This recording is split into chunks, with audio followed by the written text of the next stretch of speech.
Em nome de Jesus. Que o Senhor venha falar conosco, Senhor, através do compartilhamento de todo o conhecimento que a Tua palavra pode nos trazer. Sim. E muito mais, Senhor, que o Senhor venha falar conosco, venha nos edificar, para que nós não venhamos a cair num gnosticismo, mas sim numa transformação da nossa compreensão, do nosso caráter, do nosso coração para Te servir. Abençoa cada irmão aqui em suas necessidades, em seu lar. Deus, em nome de Jesus. Que a Tua palavra esteja suprindo cada um, Senhor, que o Teu poder esteja suprindo cada necessidade em cada lar. Abençoa nossos familiares também, nos conduz para Ti servir. Abençoa esse grupo, Senhor. Aquela multidão que João viu, Senhor, de toda a nação, tribo, língua, se complete com as nossas vidas e com os nossos entes queridos. Sim, Deus. Em nome do Senhor Jesus, abençoa Israel. Sim. Converte o coração, Senhor, da casa de Judá. E restaura, Senhor, aqueles que estão dormindo em toda a terra. Despertem e se preparem para a Tua vinda. Sim, Deus. Para ir ao Teu encontro. Sim, em nome do Senhor Jesus, nós Te agradecemos e Te bendizemos e Te adoramos por esse dia e por esta preparação. Em Teu nome, Senhor Jesus. Amém. Amém, Jesus. Bom, irmãos, então é o seguinte, nós estamos aqui com a tela do versículo 1:9. Então, no versículo 9, foi o último versículo que a gente parou e não leu, né? E diz o seguinte, e disse Deus, ajuntem-se no só lugar as águas que estão debaixo do céu e apareça o elemento seco, e assim se foi. Então nós temos uma figura aí, que é uma figura do continente único, onde o Brasil e a África estavam unidos, né, junto com a América do Norte, e toda a Terra era um só continente, né? Então, segundo a geologia, isso aí tem 240 milhões de anos. Então, como eu falei para vocês, é possível que entre Gênesis 1 e Gênesis 2 tenha havido um outro mundo antes do mundo dos homens, tá? Sim. Por alguma razão, houve a separação entre os continentes. Alguns estudiosos dizem que a separação entre os continentes foi na ocasião do dilúvio. Outros já dizem que foi bem antes. E no dilúvio já havia a separação.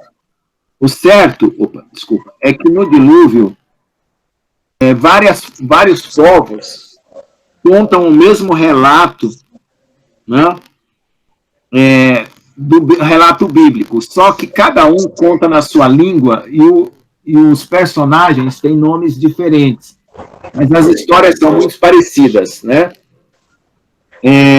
Os hindus contam uma lenda, os babilônios, os persas contam também uma lenda, né? Eu falo lenda pela forma de que eles contam, né? Mas eu creio como está escrito no livro dos Gênesis, como foi descrito por Noé. E até o povo asteca, inca, maia aqui da América do Sul também conta que houve uma família que se salvou com um barco de uma grande inundação.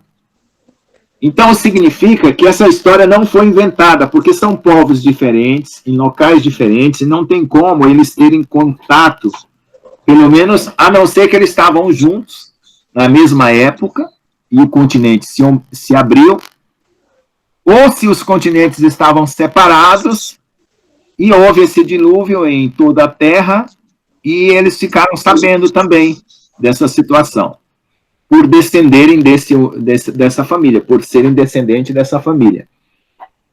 É certo que quando você conta uma história, se você não é uma pessoa de boa memória e se você não sabe registrar bem, você vai mudando essa história. Então, a história de Noé para os astecas e para os incas e o pessoal aqui da América do Sul, os povos primitivos da América do Sul, ela tem uns detalhes um pouco diferentes, uma alegoria, uma interpretação diferente, um misticismo diferente, um simbolismo diferente. Mas dá para perceber que a essência é a mesma. E dá para perceber também por que é diferente. Porque quando Noé estava fazendo aquilo que ele fez, ele estava fazendo por temor a Deus, né? E ele estava obedecendo diretamente a Deus e ele passou para os seus descendentes o relato que foi registrado, né? E depois que Enoque, que foi o primeiro escriba, começou a registrar coisas em livros, né? E os livros na antiguidade não eram como esses livros de capa aberta aqui. Quem inventou esses livros de capa aqui, como vocês podem ver esses livros aqui, se chama Codex, essa forma de livro. Foram os cristãos que são responsáveis por essa forma de livro. Então, antigamente, os livros eram rolos que se enrolavam assim, né? Como se fosse uma panqueca, né? Os livros eram folhas que se enrolavam assim, como se fosse um diploma, né? Hoje em dia a gente enrola um diploma assim, um tubo, um canudo, né? Então, esses canudos, esses eram os livros. E eles eram escritos em couro, né? E no Egito passou a ser escrito em papiro. Mas originalmente era em couro, com tinta, né? Tirada de alguma rocha, de alguma coisa, de alguma árvore. E eram escritos esses livros. Então, Enoque foi o primeiro escriba. E o Senhor reconhece ele como o escriba do céu. E ele passou a registrar as coisas que tinham desde Adão até o tempo dele e as coisas futuras por causa que ele foi aquele que foi avisado do dilúvio antes de Noé. E ele teve um filho chamado Matusalém, que a gente vai ver depois, mais para frente. Deixa eu ver aqui onde que está. Deixa eu só pegar aqui exatamente a situação, para não falar... Deixa eu ver aqui.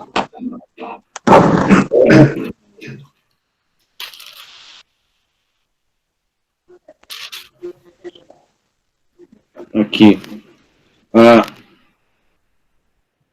Então, Enoque andou com Deus e não apareceu mais, porquanto Deus para si tomou. E viveu Matusalém 187 anos e gerou Lameque. Então, o filho de Enoque era Matusalém, e quando Matusalém morreu, no ano que ele morreu, foi o ano que teve o dilúvio. Então, nessa época, tanto Enoque, Matusalém, todos eles se comunicavam, porque eles eram contemporâneos.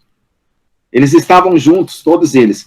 Inclusive, Enoque, né, ele teve contato com Adão, certo?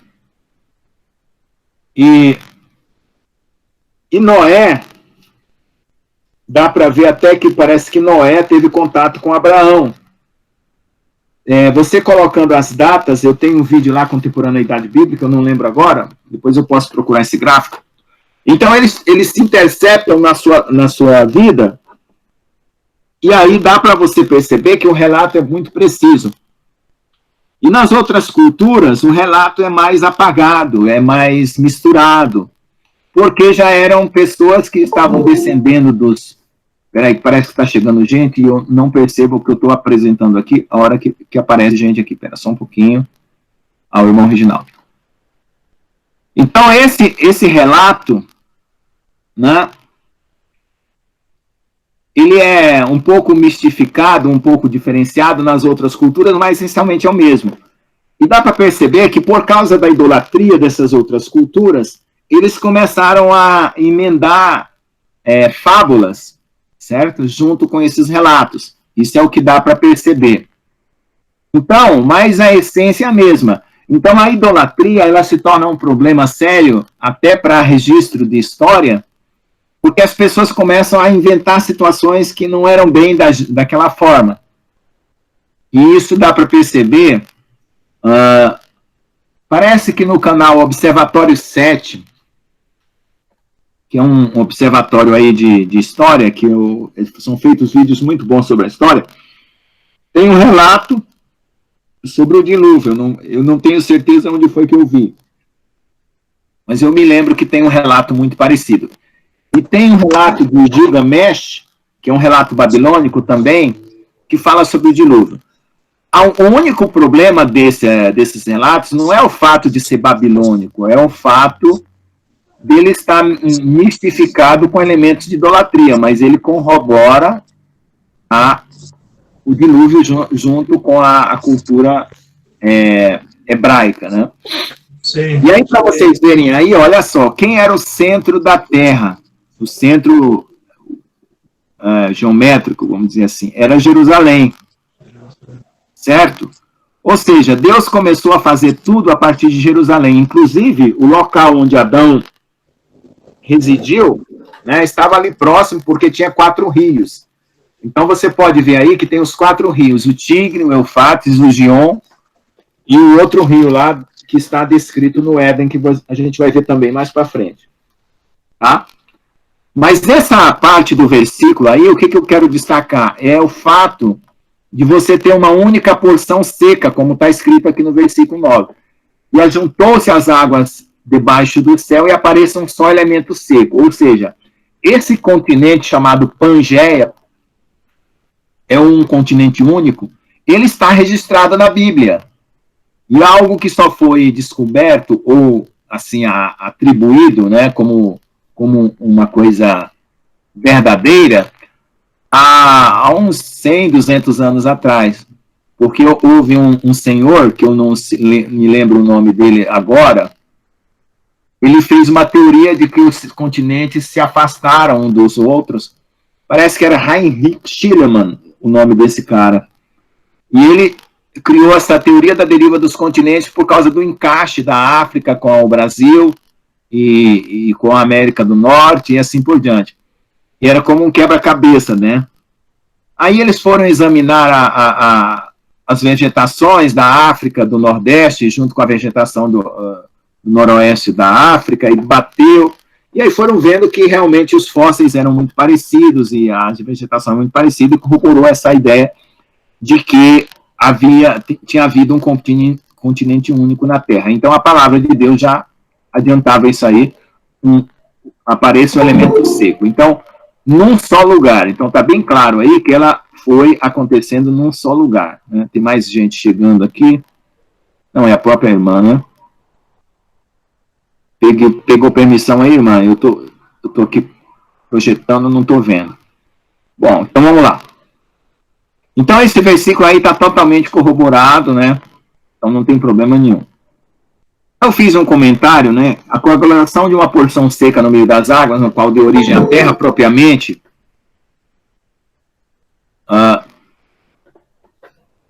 isso. Ela... O professor... Oi. Coloque em modo leitura para ampliar a imagem. Ok. Aí amplia. Modo leitura. Onde é que eu vejo isso? À esquerda. Modo leitura. Clique Olha, em exibir. Em exibir? Ah, tá. Exibir. À esquerda, modo leitura. Ótimo, muito obrigado. Você sabe que eu não sei usar isso ainda não, tá? Esse instalei novo, muito obrigado. Deus que abençoe. Tá ótimo, maravilha, melhorou muito. Então, aí como eu estou falando aí, essa porção seca, né?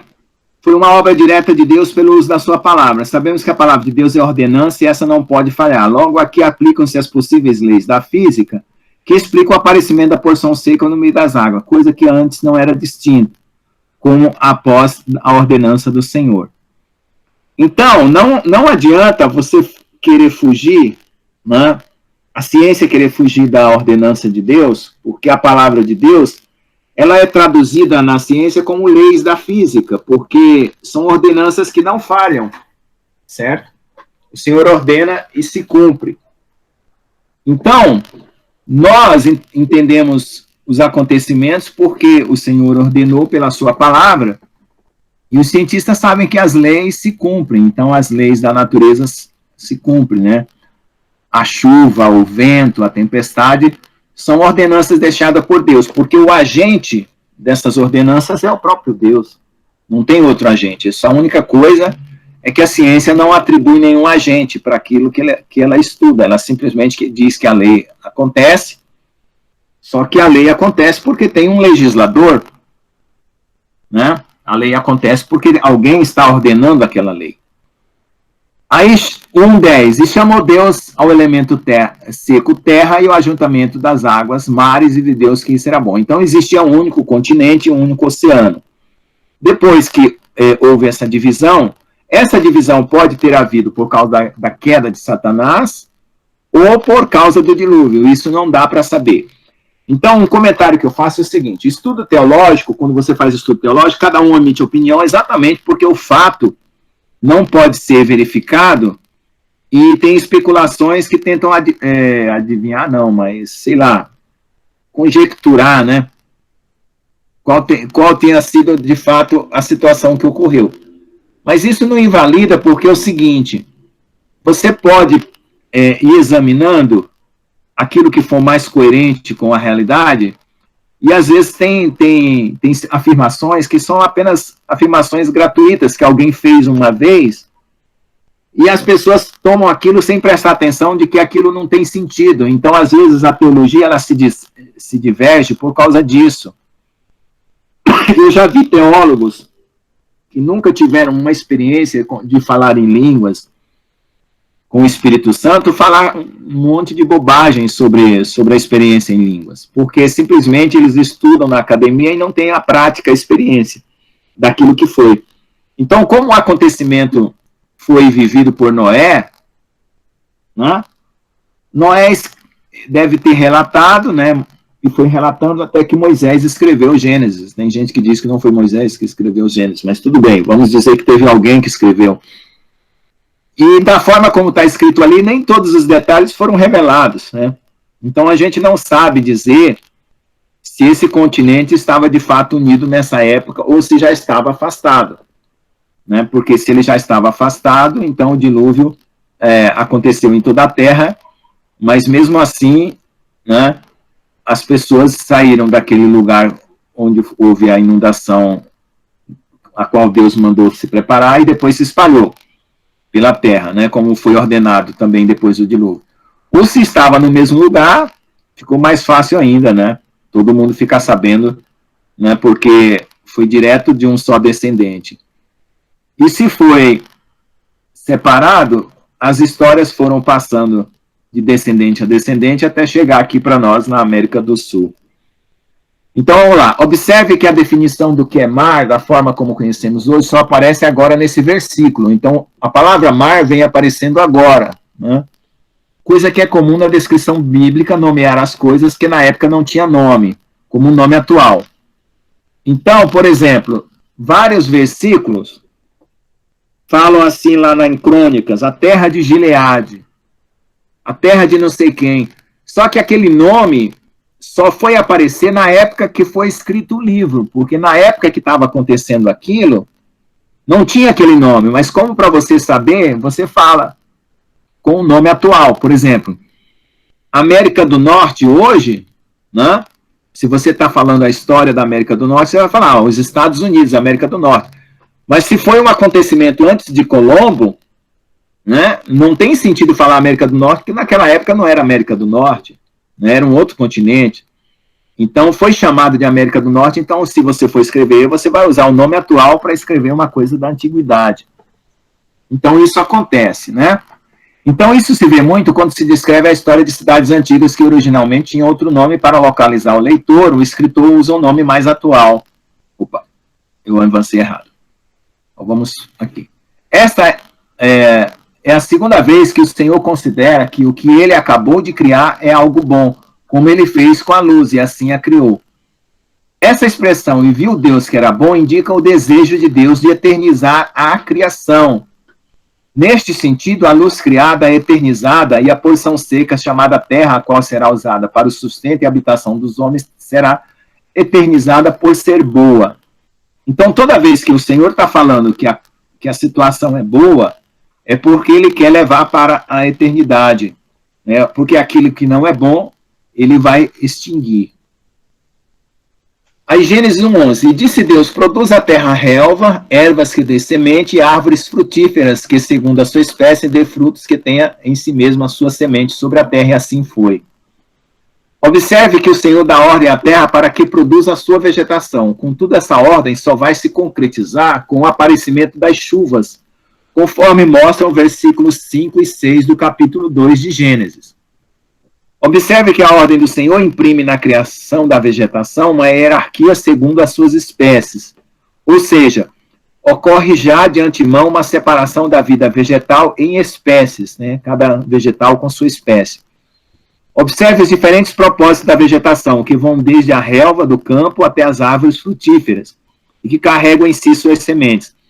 Isso significa que a informação genética de cada árvore já está determinada pela sua semente, a fim de que a sua produção de frutos seja abundante e perene e se perpetue sobre a terra. A gente sabe que para uma árvore se perpetuar, ela precisa produzir frutos, e a semente tem que nascer nova árvore, e produzir frutos, e nascer nova árvore, e assim por diante. Então, é assim que as árvores se perpetuam. Exatamente por quê? Porque a informação da nova árvore já está contida na semente, né? Na genética da semente, assim como a nossa informação genética é passada para os nossos filhos. Certo? Então, vamos lá. Observe também que o surgimento do Sol e da Lua vem em seguida e assim completa a criação das condições de vida no planeta. Então, todo o cenário que estava sendo criado agora é voltado para o homem, né? Então, a criação da Terra, a criação agora dos vegetais, né? E depois vai ter a criação dos animais. Então, aí, nós temos a situação que nós vamos ver a seguir agora. Vamos ver lá.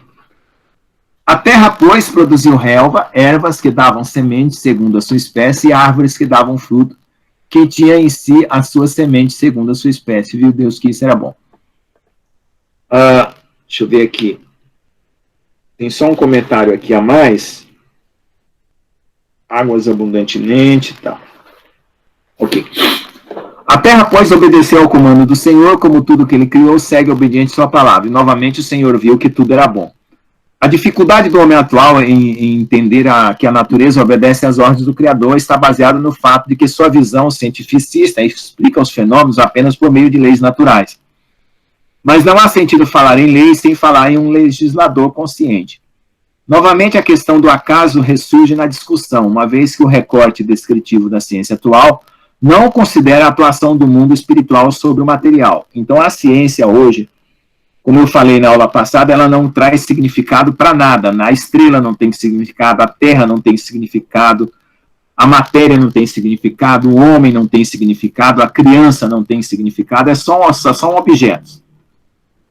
E assim, a parte espiritual também não entra no recorte da ciência. Porque o que é a ciência? É um recorte da realidade. Pega a realidade e tira aquilo que interessa para estudar. Então, ela não abrange toda a realidade. Contudo, a ciência atual, baseada na física moderna e na mecânica quântica, leva em conta a incidência do acaso sobre os fenômenos físicos, químicos ou biológicos, porque ela não consegue entender que os fenômenos livres da condução humana possuem seus colapsos de forma vertical vindo do mundo espiritual e não da aleatoriedade que possa aparecer. Então, o que acontece? Na ciência, você fala assim, isso aí aconteceu por acaso, isso aconteceu pela natureza, por acaso. Mas de onde está vindo essa ordem? Do céu, do mundo espiritual. E como a ciência não leva em conta isso, então fica apagado. Nos livros de ciência, não vai dizer que Deus ordenou para que houvessem árvores. Eles não vão mencionar isso. Porque é um recorte, é uma ciência onde o lado espiritual é apagado, justamente por causa do pecado, né? A pessoa está cega no pecado, não vai admitir o mundo espiritual, porque se ela admitir o mundo espiritual, ela vai admitir que ela tem que dar conta das suas atitudes, das suas obras, né? Porque o mundo espiritual, necessariamente, ele é um mundo de valores morais, né? Então é isso. E foi a tarde e a manhã do dia terceiro, Gênesis 1:13. Novamente, a contagem do dia acontece com menção do início e do fim do mesmo. Na sequência, tarde, noite e manhã. Observe que a contagem do tempo não existe simplesmente porque a Terra gira em torno do seu eixo, ou porque o Sol ilumina a Terra, uma hora sendo dia e outra hora sendo noite. O tempo, na verdade, pode ser percebido mesmo que estes efeitos não estejam presentes. Claro, porque se as coisas estão crescendo, se uma planta está crescendo, tendo ali o Sol ou não tendo o Sol, tendo a Lua ou não tendo a Lua, crescendo na obscuridade ou não, o tempo está passando, né? Porque o tempo é uma medida do grau de transformação que as coisas sofrem. Sabemos que se observarmos algo que está em um determinado estado e depois muda para outro, que corresponde a um movimento em geral, né? o tempo pode ser assim percebido. Seguindo essa ideia, podemos ver que desde o momento que o Senhor criou os céus e a terra, o tempo passou a existir. Opa, tem mais gente chegando aqui. O tempo passou a existir. E se o tempo passou a existir, peraí, deixa eu voltar para a minha tela. Porque as mudanças passaram a acontecer. Esse tempo inicial do universo não foi contabilizado ou quantificado, porque não houve registro feito por um mecanismo de contagem do tempo como um relógio. Logo, pode ser entendido que este período da criação durou milhões de anos. Isso pode ter acontecido tanto em milhões de anos como em poucos anos, porque não houve registro. Mas mesmo assim, o tempo progrediu até a criação do dia e da noite, por meio da rotação da Terra em torno do seu eixo e por meio da incidência da luz do Sol sobre a Terra. Dessa forma, a unidade de tempo, como anos, meses, dias, horas, minutos e segundos, puderam ser criados para medir o tempo. Logo, concluímos que o processo de criação tanto pode ser levado dias, como também milhares ou milhões de anos. Porque para Deus, né, um dia é como 1000 anos e um ano é como um dia, e 1000 anos é como um dia. Porque a escala de tempo nesse âmbito não dizia respeito ao homem, mas aos seres espirituais que estavam presentes na criação. Uma vez que a criação se centralizou no homem, a escala do tempo também mudou. E assim os dias puderam ser medidos conforme conhecemos hoje. Tá certo? Então a ideia que nós temos de tempo, ela foi sendo mudada por causa da nossa vida, né, do aparecimento da nossa vida. Então hoje nós contamos com os dias. Então, eu quero fazer um estudo depois, é o seguinte, se vocês perceberem, nós temos uma posição dos astros que repete-se cada ano, das estrelas, e tem uma constelação com nomes de animais, nomes de deuses, né? Aquário, Escorpião, né? E o que acontece? Esses nomes são dados desde a da antiga Babilônia, lá dos antigos sumérios. Mas dá para perceber que essas ordenanças dos céus, elas eram santificadas e não tinha esse aspecto de misticismo, de astrologia que tem hoje. Né? E o que acontece? Os 24 anciãos que estão diante do trono de Deus, dá para perceber que eles assumem, né, em Deus o papel dos tronos que cuidam dos tempos na Terra, como se fosse 24 tempos, né, 24 horas no dia, e isso vamos dizer assim, por que Deus escolheu 24, né, 12 mais 12? Então dá para ver isso no estudo a esse respeito. Por quê? Porque até as constelações e o zodíaco têm um outro nome dado pelas tribos de Israel. Tá? Mas isso por causa da restauração que Deus vai fazer. Tá? Porque como isso caiu na mão do inimigo por causa da queda, a queda de Satanás, a gente tem que lembrar que ela não foi uma queda só terrena. Ela foi uma queda espiritual que envolveu a criação de Deus como um todo. Então, essa situação vai ser restaurada, né, por meio da igreja. É por isso que Paulo fala que a criação geme pela redenção dos filhos de Deus. Tá? Então, vamos lá. Agora nós vamos entrar no capítulo 2. Né? Era para ter terminado o capítulo 1 da aula passada e vai entrar no capítulo 2. Então, no capítulo 2 é onde está o centro do universo.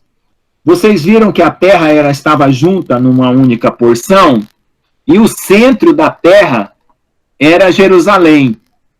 Depois que os continentes se dividiram, né, Jerusalém está mais ou menos no centro, mas se você pensar de uma forma olhando assim para o mapa, né, numa posição mais ou menos ali que você tenta perceber o centro, né? Mas na Terra única, como um continente, ela dá a ideia de que a Terra era plana, né? Mas é só porque a extensão era muito grande e os povos não tinham percepção de mudança de posição no globo.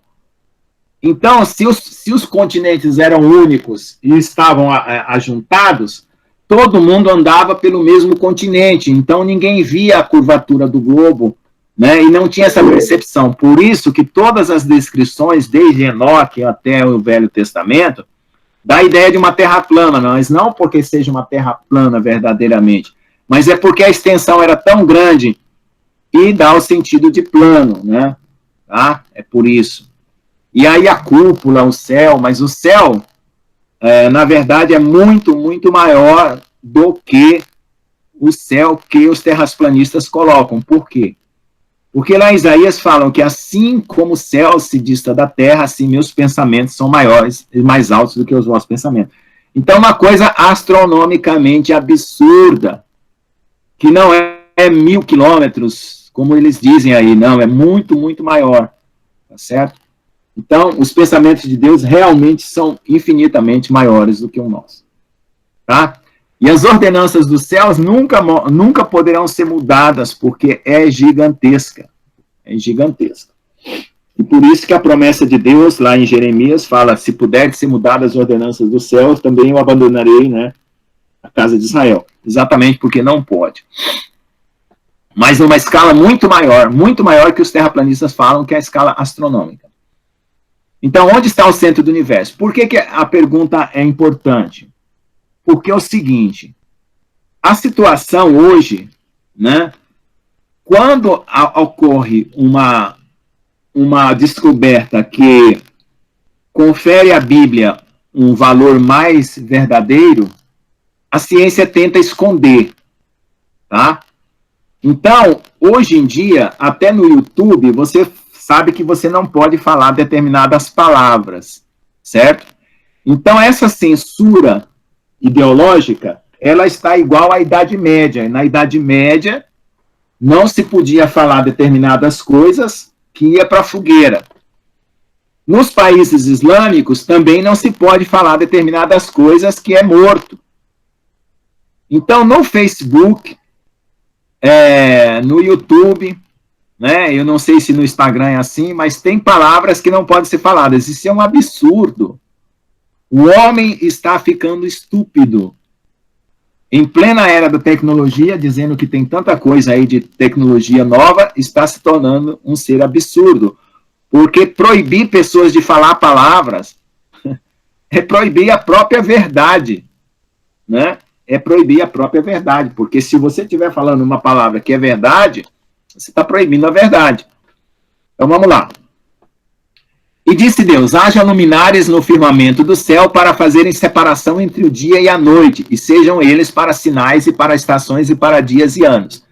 Quando ele fala sinais, tá, são sinais para os incrédulos, sinais dos tempos, tá? Estações e dias e anos. Em algumas traduções, fala tempos determinados, que são os moedes e as festas de Deus. Então, em Gênesis 1,14, já vai está referindo-se às coisas que vão acontecer e que Deus vai dar para nós uma referência para que nós soubéssemos a época que Deus está trabalhando, fazendo a obra dele. Então, as festas que são feitas no Êxodo, no Levítico, né, elas são festas de treinamento. Então, uma geração fazendo aquela festa, outra geração fazendo aquela festa, é um treinamento para quando chegasse esse tempo agora, todo mundo saber o que vai fazer. Não ficar essa loucura de querer ir para o mato, de querer ir para tal lugar, porque estamos nos últimos tempos. Não, nós temos que cumprir as festas. Quem não cumprir as festas vai ficar fora. Certo? Então não tem nada disso de querer sair para lá e para cá. Se tiver que morrer, vamos morrer, por amor de Jesus. Se tiver que ir para o deserto, como está profetizado, vamos para o deserto. Agora fica esse povo querendo evitar sofrimento, evitar dar testemunho. Que fruto que a pessoa vai ter? Foi lá para o meio do mato, ficou sozinha, se salvou, entre aspas, e perdeu a sua alma, porque não deu fruto nenhum. Tá certo? Então nós temos que... O Senhor já falou que é para nós ficarmos na cidade, a gente ficar aqui, até a hora que ele disser que é para sair. Tanto para testemunho lá em Israel, quanto para ir para o deserto. Ele vai tirar com o braço forte. Então, uma abordagem teológica. No quarto dia foi criado o Sol e a Lua, cuja finalidade é fazer a marcação do dia e da noite. muito embora a Terra já poderia produzir as 24 horas do dia por sua rotação em torno do seu eixo. Observe que os propósitos do Sol e da Lua são também para servir de sinais. Eu troquei aqui, coloquei o para depois. Como eclipses, luas de sangue, etc., marcando datas de eventos importantes sobre a Terra, inclusive anunciando a volta de Jesus e marcar as estações, dias e anos, anunciando a época das festas de Deus, conforme mostram as figuras 1.3 e 1.4 e 1.5, que eu vou mostrar mais para frente. Então, aí, ó, eu fiz uma abordagem da Terra aí nessa figura da direita, girando em torno do Sol. Conforme está no livro de Enoque, ele vai 6 portas de ida, 6 portas de volta. 1, 2, 3, 4, 5, 6, depois 6, 5, 4, 3, 2, 1. Dando 12 portas, que corresponde aos 12 meses, tá? Essas cores mais amarelas são o estado do verão, e as mais averdeadas e azuis são o estado do inverno, os mais frios, tá? Então, aí, é uma representação do papel do Sol, né? E depois tem o papel da Lua, que eu vou mostrar em seguida, tá? Então, no livro de Enoque, o dia é dividido em 18 partes, e uma parte é dada à luz do dia e outra parte é dada à luz da noite. Só que a parte do dia e da noite, ela varia, né, de 7 por 11, que dá 18, 8 por 10 dá 18, 9 por 9 dá 18, né? 10 por 8 dá 18, aí 11 por 7 dá 18, 12 por 6 dá 18, aí volta a diminuir. 11 por 7, 10 por 8, 9 por 9, 8 por 7, 7 por 11, tá? Exatamente por quê? Porque tem dias que são mais longos, e noites curtas, e noites que são mais longos e dias mais curtos, tá bom? Então, é isso aí que acontece no giro do Sol. Espera só um pouquinho, deixa eu voltar aqui, porque isso, é para cá mesmo. Então, a parte da Lua é nos meses, né, de janeiro, fevereiro, aqui, nessa tabelinha aqui em cima, né, que está um pouco pequena, ficou pequeno, mas dá para ver, janeiro, fevereiro, março, está em inglês. Eu não traduzi essa tabelinha porque eu peguei direto da internet. E tem as fases da Lua, cada uma tem 30 ou 31, né, tem partes da Lua que dá 29, né? Então, você veja que tem uma hora vai até 31, outra hora vai dar até 29. Então, o começo do ano judaico é na lua nova do mês de março, que está aqui, bem aqui, numa dessas linhas aqui, uma lua bem escura.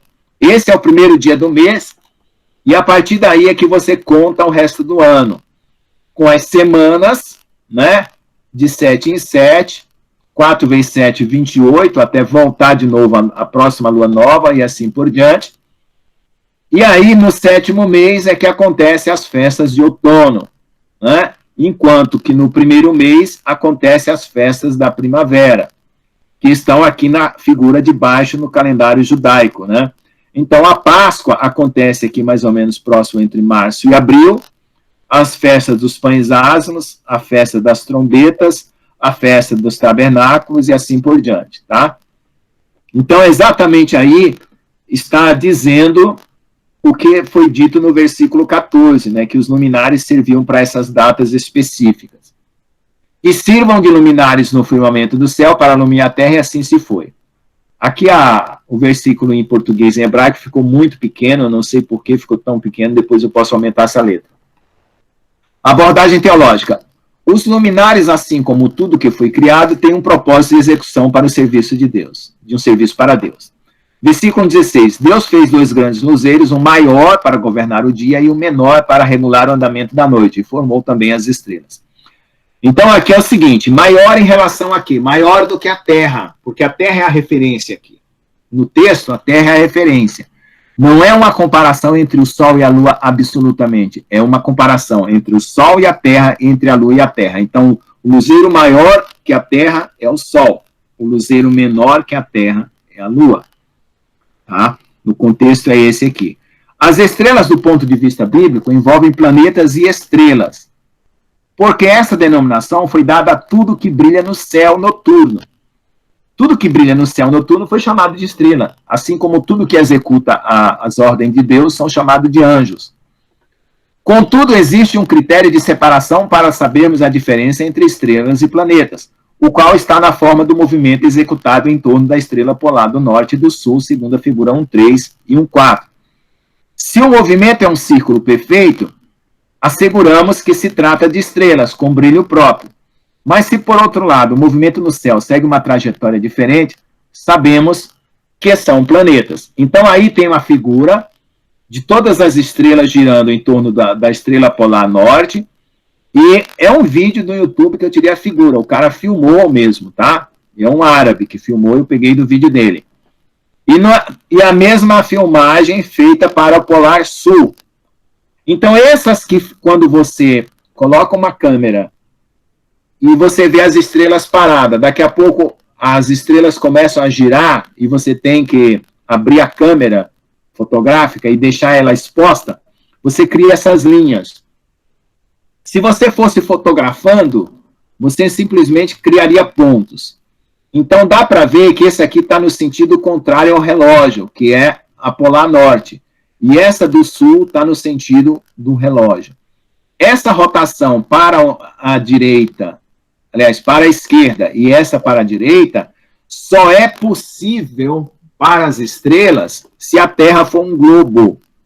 Não tem como fazer as estrelas girar numa Terra plana. Numa Terra plana, ela só giraria para um lado, não giraria para o outro. Tá? E os planetas? Aqui os planetas, eles não fazem esse giro, eles fazem esse zigue-zague que está aqui na direita. Então, outros dentre os terraplanistas não acreditam haver planetas, ou qualquer outro astro. Tem gente que está negando os planetas, além das estrelas, Sol e da Lua, que foram criados no quarto dia. Simplesmente porque a Bíblia não menciona. Então, a palavra planeta foi inventada pelos gregos, muito tempo depois, e a palavra planeta quer dizer estrelas viajantes, que são essas que fazem esses movimentos aqui. Então, se a regra de não mencionar fosse válida, não poderíamos acreditar que existem gatos, porque a Bíblia não menciona que existem gatos, contudo, eles não existem. Essa regra não é válida.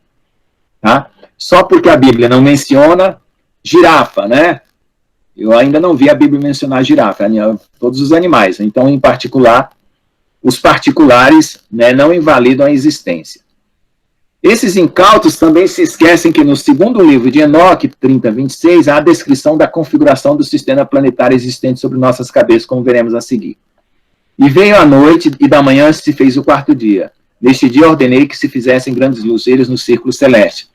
No círculo mais elevado coloquei a estrela Crono. Então, a tradução do livro de Enoque foi feita dentro de uma cultura grega. Então, o nome dos planetas recebe o nome de Cronos, tá? Afrodite, Áries, Zeus, Hermes, né? E assim por diante. Então, significa o quê? Que mesmo, né, que você não acredita em planetas, lá no segundo livro de Enoque está fazendo uma descrição da visão que é tida a partir da Terra no horizonte. E os planetas, eles giram em torno fazendo esse zigue-zague, que quando eles passam de um lado para o outro,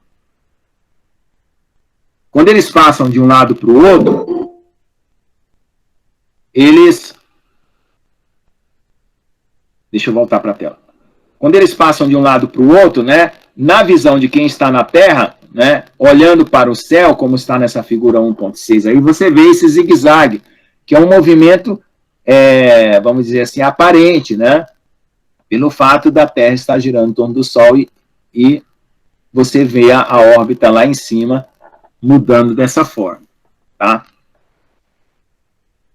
Percebemos assim que a interpretação terraplanista é arbitrária e não passa pelos crivos do rigor científico, visto que a esfericidade da Terra dá conta do equilíbrio entre as águas que estão acima e embaixo, isto é, na superfície da Terra por meio da gravidade, a que eles insistem em dizer que não existem, tentam arrumar outra explicação para explicar a sustentação do Sol e da Lua sobre a superfície plana do planeta.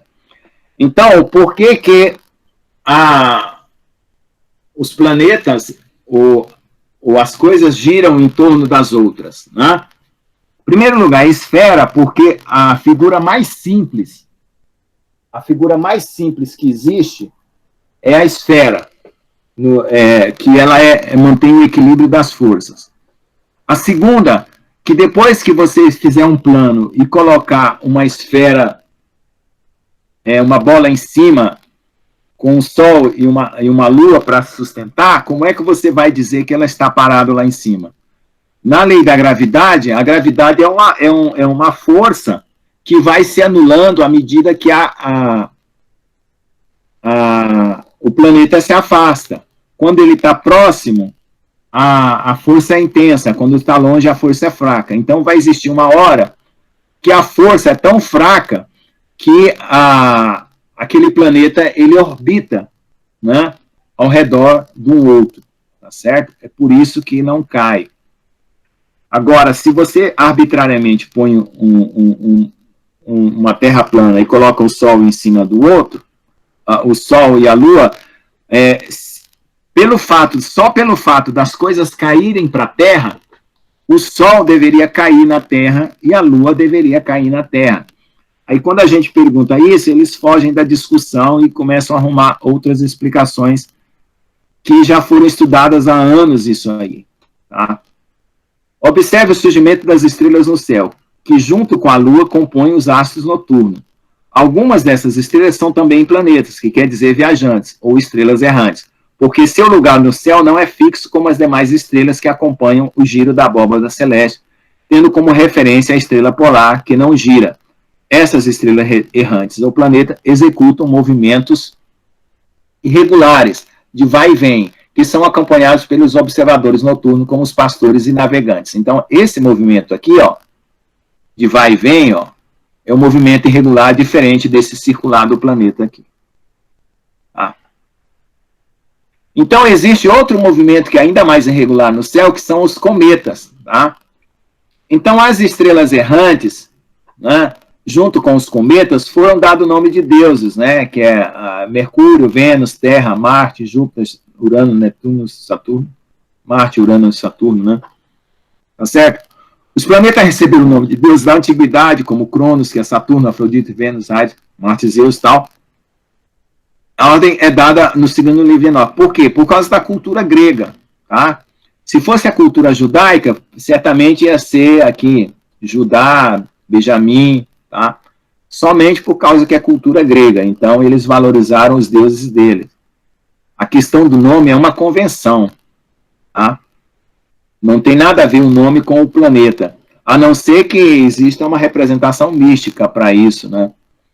Pode ser que eles representem, de fato, anjos caídos. Mas, a princípio, o nome foi dado dessa forma. Então, no começo, para os egípcios, a Terra era colocada no centro. Tá? Essa sequência de círculos celestes, descrita no segundo livro de Enoque, capítulo 30, versos 2 e 3, não coincide com a sequência de círculos do sistema geocêntrico ou heliocêntrico. Não coincide. Isso porque a sequência mencionada aqui é aquela que se vê no céu noturno e não corresponde ao diagrama dos sistemas planetários de Ptolomeu ou Copérnico, conforme as figuras 1.7, 1.8 e 1.9. Então, aquela descrição de Enoque já é uma descrição da visão de quem está na Terra. E não é uma visão de quem está no espaço vendo tudo, como esse sistema aqui que coloca a Terra no centro, e esse aqui também coloca a Terra no centro. Só que o de Copérnico coloca o Sol no centro. Então, vamos lá. Aí, nessa situação, o que aconteceu? Quando trocaram o sistema de Ptolomeu para o de Copérnico, o sistema ficou pior. Ele só foi resolver o problema quando trocou o círculo por elipses. Aí teve um outro cara que fez um sistema que explica bem a situação, mas não foi adotado, tá? Não foi adotado. Por quê? Porque a Igreja Católica, ela considerava o Sol como Jesus, mas ela também considerava o Sol como Deus Mitra, então ela fazia um sincretismo religioso.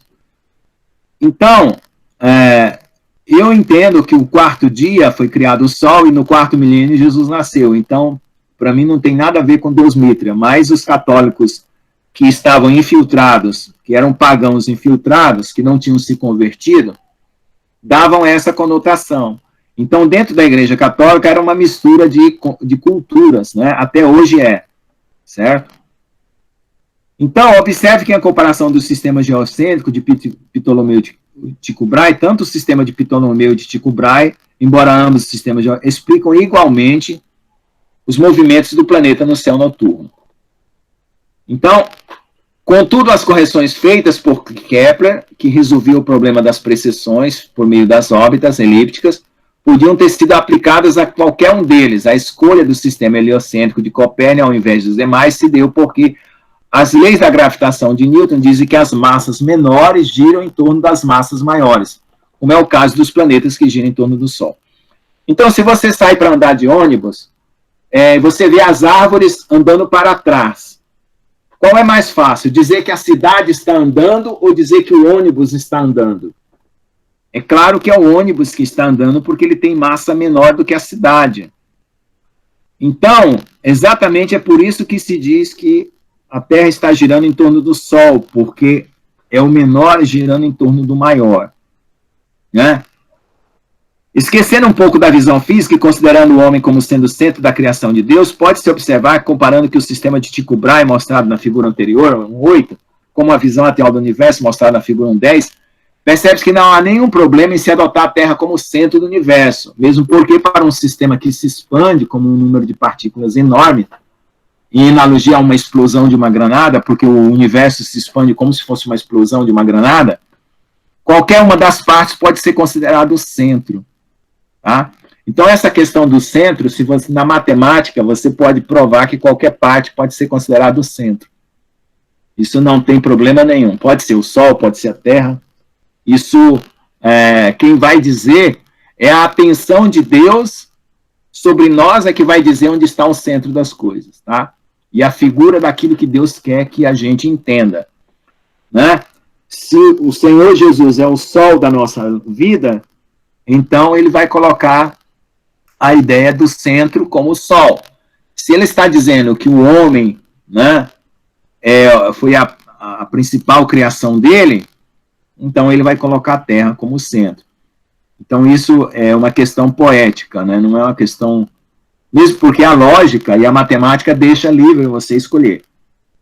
Uma visão mais detalhada dos movimentos do corpo celeste no universo mostra que a Lua gira em torno da Terra e esta Terra gira em torno do Sol. Porém, o Sol gira em torno do centro da galáxia e esta, por sua vez, percorre um movimento acelerado, afastando-se das demais galáxias, conforme a figura 1.12, A e 12b. Observa-se, portanto, que nesse quadro complexo de um movimento na escala do universo, o referencial centro, a partir da Terra, tendo as estrelas fixas como borda do universo, conforme a figura 1.10, não é nenhum disparate. Então, nessa figura 1.10 aqui, nós temos aqui praticamente o Sol e a Terra como centro, e eu já falei que essa escala, ela é uma escala logarítmica, que as pequenas distâncias é feitas grandes, e as grandes distâncias é feitas pequenas, para você poder colocar o universo dentro de um desenho, senão não caberia em página de papel nenhum do planeta, porque seria o próprio tamanho do universo. Então, para poder haver a condição de colocar esse desenho num papel, é feita essa escala alterada. Então, ó, o Sol girando, a Terra girando, então essa confusão aqui de movimento, certo? Deixa você arbitrário para você pensar no que você quiser como centro. Por quê? Porque essa questão de movimento, se você, por exemplo, você é uma mãe de família, vai levar uma criança para girar no carrossel do parque de diversão da cidade. A criança vai estar girando ao seu redor, mas a criança, quando ela olhar para você, ela vai ver você girando ao redor dela. Então, movimento é sempre uma coisa relativa. Quando alguém se movimenta em relação a outro, o outro também está se movimentando em relação a você. E isso é preciso que seja considerado. Aí tem uma parte aqui sobre o Hubble, que eu vou pular, que é só para mostrar que o universo está em expansão, mas isso aqui não interessa. Movimento e velocidade também, né, professor? Movimento e velocidade, exatamente, é sempre relativo, tá? Então, quando um carro está indo na contramão ao outro, quando eles batem, você tem que somar a velocidade dos dois. Se eles estiverem na mesma direção, quando eles batem, você tem que subtrair a velocidade. Então, um está a 60 e o outro está a 80, 8614, então a batida é de 140. Se um está a 60 e o outro está a 80 e bateu atrás, a batida é de 20 km. Então, numa você subtrai, na outra você soma, tá? Bom, então isso aqui, eu escrevi porque esse livro, ele tem o objetivo de combater a incredulidade na universidade. Então, tem que usar argumentos científicos para combater ideias incrédulas. Então, aqui o centro de massa do universo é uma explicação, né, de mostrando que o universo tem um local privilegiado que foi descoberto agora. E a ciência combate tanto hoje, porque virou uma ideologia, porque o socialismo ele quer anular o cristianismo da face da terra. E quem está financiando isso são os árabes. Porque os árabes, eles pensam em se aproveitar do socialismo chinês, do socialismo russo, para implantar o califado. Então, para eles, é importante financiar essa guerra ideológica que nós estamos sofrendo. Então, tudo que está aparecendo, que confere à Bíblia uma autoridade científica, eles estão escondendo. Mas não significa que tudo foi escondido e tudo foi mentido. É uma coisa que começou a acontecer depois do Karl Marx para cá, de 1860 para cá, quando ele criou esse movimento comunista, que é para destruir Deus. O próprio Karl Marx falou que ele tinha perdido a salvação e que ele ia destruir Deus. Isso está escrito, o próprio Karl Marx relata nos seus livros de bruxaria. Então, essa ideia anticristã, ela está sendo adotada porque as pessoas estão se vendendo por dinheiro. A economia está ditando os costumes, não é a fé, não é a convicção. E a ciência está sendo corrompida pelo dinheiro. Então, os resultados científicos estão sendo comprados para darem aquele resultado que interessa. E aí apareceu o eixo do mal. O que é o eixo do mal? Mostrando que a palavra de Deus estava certa. Ah, então é o povo do mal que tem razão. O povo do mal somos nós. Então chamaram de eixo do mal. O que é isso, gente? Essa linha foi chamada Axeville, eixo do mal. Esse resultado mostrou basicamente duas coisas. Uma, que o universo tem um formato de uma hiperesfera quadridimensional, e outra, que esse resultado está em choque com a atual forma da teoria do Big Bang. Ou seja, a própria teoria do Big Bang, ela não explica esse resultado de observação. Tá? Essa teoria foi a inspiradora dessa medida da radiação do fundo, devido à expansão do universo seguindo o resfriamento até nossos dias. Então, o universo se expandiu e ele foi resfriando, e aí eles fizeram um mapeamento das zonas de micro-ondas restantes desse universo. E quando eles fizeram esse mapeamento, apareceu um centro ali, ó. Tem 4 partes e tem um centro. E esse centro está aqui. Então, significa que quando Deus criou os céus e a terra, ele estava pensando em nós. Certo? E aí, pronto, quando é algo religioso, eles tentam esconder. Ah, mas não significa que é em absoluto. A NASA esconde aquilo que é interesse dela esconder, mas ela fala também verdade. Então, a verdade fica misturada com mentira, você tem que aprender a distinguir. Conforme a figura 1.15, a radiação de fundo de micro-ondas mostra que as variações de temperatura são ordenadamente separadas no norte e sul, e assim por diante. Bom, então esse aqui é um comentário das descobertas que foram feitas aí, não tem nem 20 anos essa descoberta aqui, né, que foi escondida de todos nós. Vamos lá. Esse tipo de resistência contra as evidências científicas tem sido recorrente por parte dos materialistas ao longo do período do desenvolvimento científico moderno, ciência moderna, principalmente agora, quando toda a cultura ocidental se encontra ameaçada pelo globalismo anticristão. Globalismo é o movimento de união do globo numa economia mundial. Globismo é a ideia de pensar na Terra como um globo. Uma coisa não tem nada a ver com a outra. Tá? Gênesis 1:17. E Deus pôs o firmamento no céu para iluminar a terra. Está falando dos elementos que ele criou. Né? A expressão Deus o pôs denota a ação de Deus por meio de causas que podemos chamar de naturais, mas que, na verdade, não deixa de ser a ação do próprio Deus sobre a criação. Então, aquilo que a ciência vê como natural acontecendo é a ação de Deus. Né? Por que diz assim, descansa no Senhor, que Ele vai fazer tudo? Ele vai fazer tudo naturalmente, porque naturalmente é a maneira como Ele transforma as coisas, e a gente nem vê, quando vê já está pronto. Né? Gênesis 1:18, para governar o dia e para fazer separação entre luz e trevas, e viu Deus que isso era bom. Abordagem teológica. Novamente enfatiza-se que 2 objetos da criação de Deus executam um serviço. E com isso Deus viu que era bom. Como de fato sabemos que é. pois do contrário a vida não seria possível, porque as alternâncias do dia e da noite, do frio e do calor, dão ao planeta as condições de equilíbrio necessárias para que a vida seja possível. Para que a vida seja possível.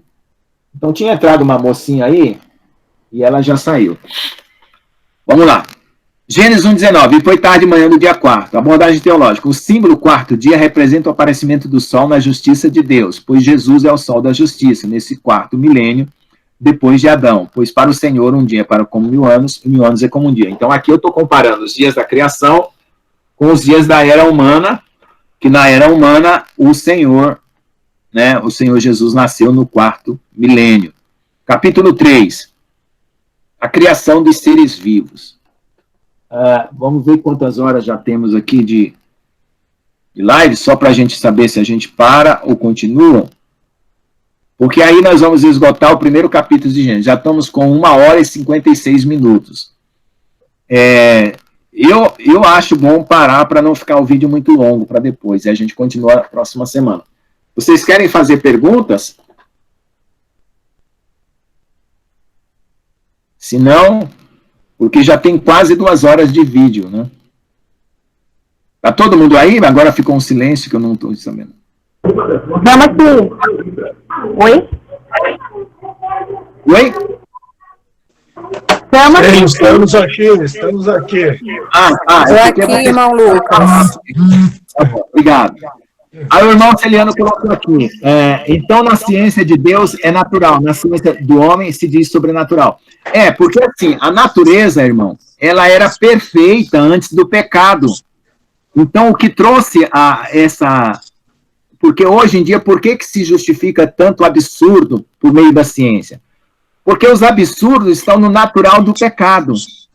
Porque existem 2 formas de natural. O natural, que era o natural que foi criado por Deus, que era o santo, e o natural que hoje se tornou natural, porque acontece por causa do pecado.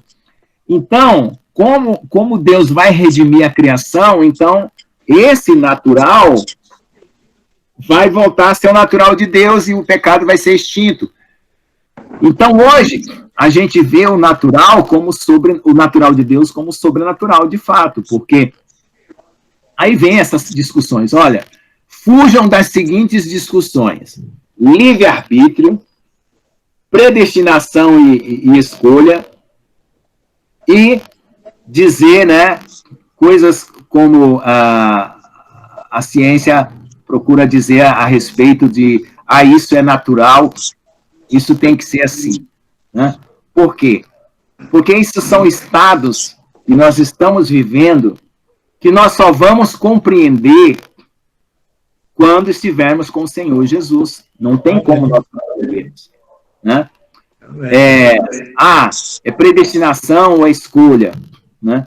Não, tem situações que dá para perceber que é predestinado, tem situações que dá para perceber que é escolha. Então, e livre-arbítrio também. Então, são situações que a gente só vai entender quando estiver com o Senhor. Irmão Lucas, eu estou com uma dúvida. No verso... Deixa eu conferir aqui. Cadê o verso? No verso 17. E Deus nos pôs no firmamento dos céus para iluminar a terra. Tá. Então vamos lá. O que é firmamento? Oi, pode falar. Então, foram colocados as grandes luminares, não é isso que está se referindo? As grandes luminares. Então, essas grandes luminares são interferidas pela força da gravidade? É o seguinte, a força da gravidade é assim, tudo que tem massa tem gravidade, certo? Tudo que tem massa tem gravidade. Então, quando fala firmamento, significa que está fixo lá numa posição e não tem ninguém que mude. Isso é a ideia do firmamento. Foi posto como firme, como algo firme, algo que não muda. Então, a força da gravidade, ela faz uma órbita para cada planeta que não tem ser humano no universo que mude aquilo. sabe? E mesmo quando vem um asteroide que se choca com um planeta, bate lá, perturba, mas não tira da órbita. Então, essa é uma aliança, como o próprio Senhor fala, que ele fez para que houvesse, né, todo o sistema, né, que nos traz a vida, o Sol, a Lua, né, e até as estrelas também. Só que as estrelas estão muito mais longe do que a gente imagina. Mas o que está mais próximo de nós, além dos planetas ao redor, né, é o Sol, e o mais próximo de todos é a Lua, tá? Então, aí a tradução pode ser expansão, expansão quer dizer separação, um vazio entre eles, né? E firmamento. Então, a palavra expansão dá a ideia de um intervalo, de um espaço entre eles, e firmamento dá uma ideia de fixidez, que é uma coisa fixa, que não muda. Por isso que se chama órbita. Por que chama órbita? Porque circula, você vê o período se repetindo a cada ano, né? Porque se não repetisse, não seria a órbita. Aí você vê se repetindo a cada ano e está fixo. Nunca aquilo se altera. Né? É nesse sentido. Compreendo. Agora, a questão do domo, como algumas pessoas falam do domo, é o seguinte. O Senhor está numa outra dimensão. O que é uma outra? Eu ia perguntar exatamente isso. O que é uma outra dimensão? Agora, você está agora aí na sua casa, a irmã Andréia está lá, eu estou aqui, e os anjos estão ao nosso redor. Você está vendo eles? Não, mas eles estão te vendo. Então, uma outra dimensão é algo assim, que no mundo espiritual, ele olha para o mundo material, ele olha para essa terra e está vendo, o Senhor está vendo tudo ao mesmo tempo. Porque no mundo espiritual é como se estivesse do lado de fora, certo? É como se você estivesse olhando uma mesa por cima da mesa, ou como você estivesse olhando uma folha de papel por cima da folha de papel. E você fosse uma letrinha da folha. Você sendo uma letrinha, você vai enxergar a letrinha que está do seu lado. Certo? Na folha de papel, mas você não vai enxergar para cima da folha de papel. Porque você só existe no papel. Tá certo? Então, quem está olhando para a folha de papel está vendo todas as letras ao mesmo tempo. Então, isso é dimensão, é uma outra dimensão. Então, o rio que corre do trono de Deus está nessa outra dimensão. Essa outra dimensão, ela vai se aproximar da Terra no final do milênio, quando diz lá em Apocalipse, vamos ler lá em Apocalipse, que o céu se... Tá vendo? Vamos ver lá em Apocalipse.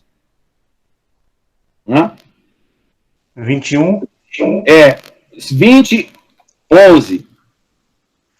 E vi um grande trono branco, e o que estava sentado sobre ele, de cuja presença fugiu a terra, o céu.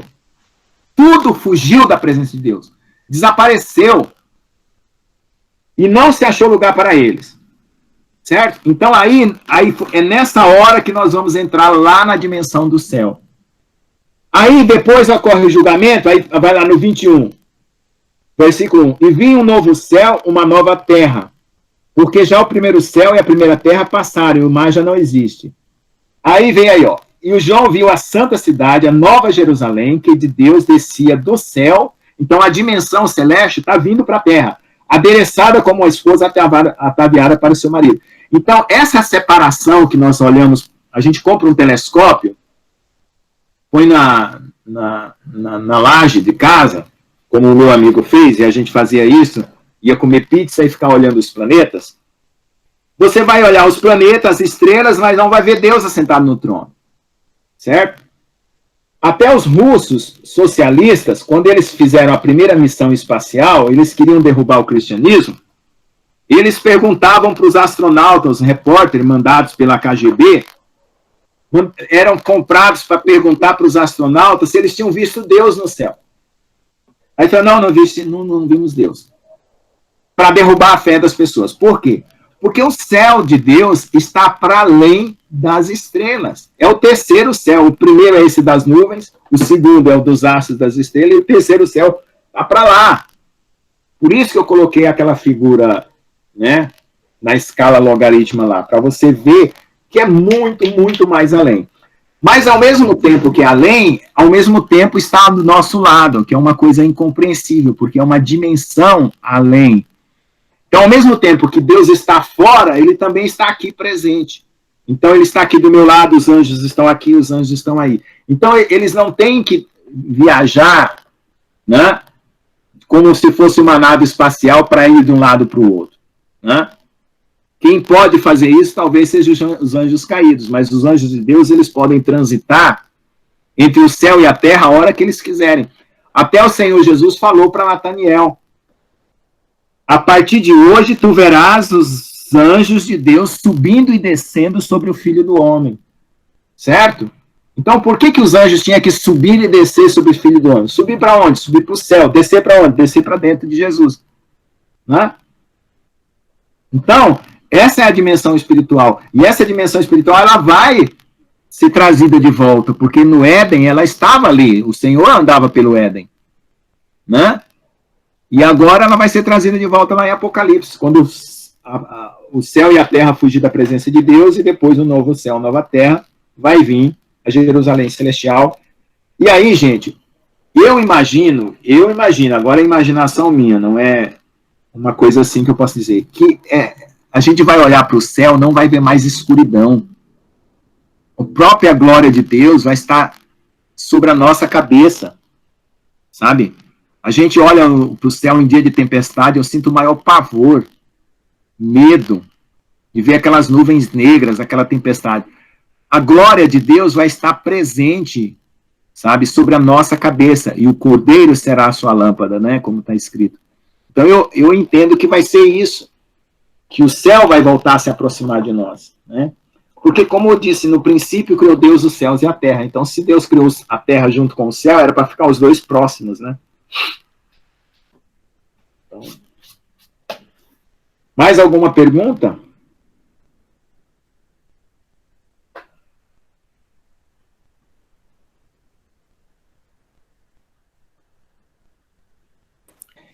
Eu tive uma experiência. Irmão Lucas? Oi. Eu, quando era criança, por volta dos 5 anos, eu tive uma experiência. Eu estava deitada, era de tarde, e eu comecei a sair do meu corpo.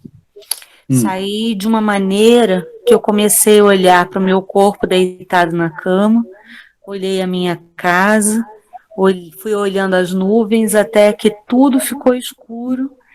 E aí, dali, eu ouvi uma voz que dizia assim: aqui é a realidade, lá não. E, de repente, eu voltei naquele impacto, sabe? De volta para o corpo. E eu tinha uns 5 anos de idade, mais ou menos. E quando eu tive a visão sobre as águas, foi assim um choque, né? Porque quando Deus revela para nós alguma coisa, às vezes está debaixo dos nossos olhos, né? E muitas vezes nós lemos aquele capítulo, mas nós não conseguimos entender. É porque tem o tempo da maturidade, um tempo que Deus vai trabalhar a maturidade nossa. Tá me ouvindo? Tô ouvindo. Ah, tá, porque eu desliguei o do computador para falar pelo do celular. E daí, quando nós lemos no capítulo de Gênesis, quando ele fala das águas, e aí ele vai falar das águas abaixo do firmamento e as águas sobre o firmamento, é tão claro entender isso, mas é uma coisa tão limpa na nossa mente hoje, né? Que a gente leu várias vezes essa passagem, mas nós não conseguimos entender que as águas estão lá em cima. Então, a questão toda é aquilo que a gente falou naquele dia, né? Que nós ainda estamos olhando como se estivéssemos olhando no espelho. A gente ainda não conseguiu ver a dimensão completa de todas as coisas, né? Até pelo tempo permissivo de Deus.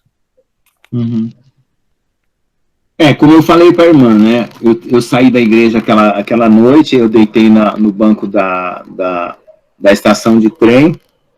Nós tínhamos orado a madrugada inteira, nós íamos pegar o trem de volta para a cidade, e depois do culto, e ali eu dormi naquele banco. Aí eu tive uma visão, porque foi bem uma visão, não foi bem um sonho, porque foi muito nítido.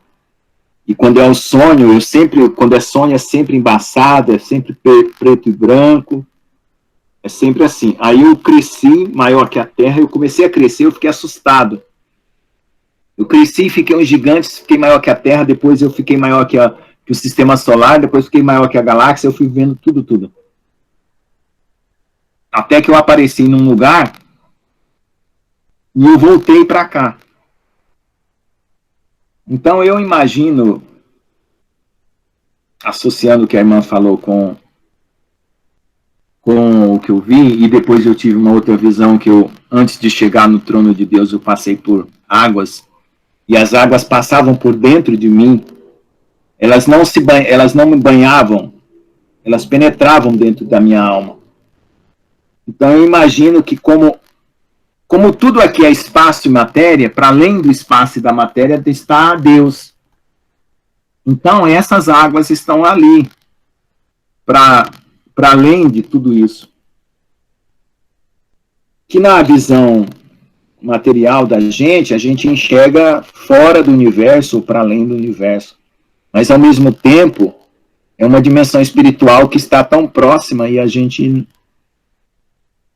não percebe, porque eu já vi seres espirituais saindo de dentro do nada no meu quarto e voltando para dentro do nada.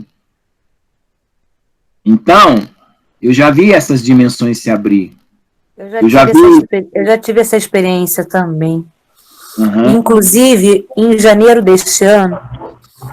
Eu quero ter, nunca tive. Então, irmã, mas em janeiro deste ano eu tive uma experiência que o meu filho, eu dei a bênção dele para ir para a escola, era 6:30 da manhã e eu só ia atender às 9. Falei, vou deitar um pouco. E deitei na minha cama, abracei o travesseiro. E veio na minha mente aquela estrofe da música do Lulu Santos que dizia assim, eu vejo um novo começo de era. E no que eu ouvi essa estrofe da canção dele, eu senti como se fosse, sabe como se fosse aquele filme de Hollywood? Que eu não sei explicar, mas era uma sensação de uma onda magnética sobre o meu corpo. E eu senti aquela vibração por cima do meu corpo. E foi muito forte. E aí eu clamei, Senhor Jesus, vem em meu socorro. E o demônio falava assim, mas você não estava cantando Canção do Mundo? Por que agora você está chamando por Jesus? E aí eu disse assim para ele, você botou na minha cabeça, você sai daqui agora. Senhor Jesus, vem em meu socorro, porque eu não podia me mexer, eu não tinha como me mexer na cama. E aquela força era muito forte sobre o meu corpo. Então, isso foi em janeiro, na última semana do mês de janeiro. Foi o começo das aulas escolares. E é impressionante, porque depois eu fui procurar saber sobre ondas magnéticas. E realmente nós podemos ser afetados por ondas magnéticas, né, irmão Lucas, que você que estudou física? Hoje em dia nós estamos sendo afetados todos os dias, né, com essa internet, tudo isso aí, são ondas eletromagnéticas, né, e magnética é só uma parte, né, porque tem a elétrica e tem a magnética. Mas na minha cabeça, espiritualmente falando, vinha onda magnética. Não vinha outra palavra, sabe? E inclusive, quando eu cheguei no meu trabalho, a menina comentando com ela o que tinha acontecido, ela falou assim, Andréia, teu rosto está muito vermelho. Aonde eu sentia, meu rosto vibrava, sabe? Na hora que aconteceu isso. Uhum. Então, porque aí, vamos dizer assim, é uma experiência, né, muito pessoal e como que, vamos dizer assim, a irmã Michele ia comentar uma coisa, o que era que a irmã ia comentar? E depois eu termino de falar o que eu ia falar. Irmã Michele. Não, pode falar, professor, eu ia comentar dessas experiências de ver, assim, a experiência que a irmã comentou ali de sentir, de ter Ó, depressões, eu vou te falar uma tudo. coisa. Vou te falar uma coisa. Eu já fui como você, querer ver e tocar muita coisa. Você sabe hoje o que eu digo para uma pessoa que quer ver? É o seguinte, se você amar o seu próximo, tiver dom de perdoar, você está sendo muito mais espiritual do que você vê qualquer coisa, porque o ver, né, ele pode mostrar uma realidade, mas ele não te modifica. Se você não se deixar modificar por Deus, não adianta. Porque o povo do deserto foi o povo que mais Com certeza. viu milagres. Mas isso daí, irmã, isso vai acontecer à medida que tiver necessidade. E não é, vamos dizer assim, uma turnê que a gente faz pelo mundo espiritual. E às Irmã vezes Michele, é uma luta. desculpa, Oi, irmão irmã, Lucas. tô ouvindo. Quando era criança, que eu comecei a ter essas, que diz, fenômenos, né? Para mim foi muito sofrido, minha amada, muito sofrido. Eu cheguei ali aos 12, 13 anos, eu clamava a Deus que eu não queria mais ver nada. Eu cheguei ao ponto de estar na sala da minha casa e ver a pessoa ser atropelada, entendeu? E eu falava para minha mãe, eu tô vendo a pessoa sendo atropelada agora. E a minha mãe falava, para menina, isso é coisa da sua cabeça. E aí chegava a irmã Áurea, que era a nossa vizinha, branca, e falava assim, nossa, acabei de ver uma menina ser atropelada lá na porta da igreja. Mas eu via nitidamente, como também eu via aonde estava o demônio, entendeu? Eu não via o demônio, mas eu sabia onde que ele estava. Então, minha amiga, é assim, para cada um, Deus tem um mistério. Às vezes, para você, o mistério de Deus é o amor. Às vezes, você só de abraçar alguém, o amor de Jesus na sua vida é tão grande que você vai atravessar a vida daquela pessoa. E ela vai ser tocada através da sua vida. Essa questão de ver coisas sabe, do mundo espiritual é muito sofrido, irmã Michele. Porque muitas vezes a gente não é nem interpretado pelas pessoas, sabe? As coisas que acontecem com a pessoa é meio surreal para o mundo, sabe? Então, assim, eu tenho passado por isso desde a minha infância. Por um tempo foi bloqueado, por um tempo porque de tanto que eu não queria, mas quando eu voltei para o Senhor, que já vai fazer 19 anos, dali para frente voltou tudo de novo, sabe?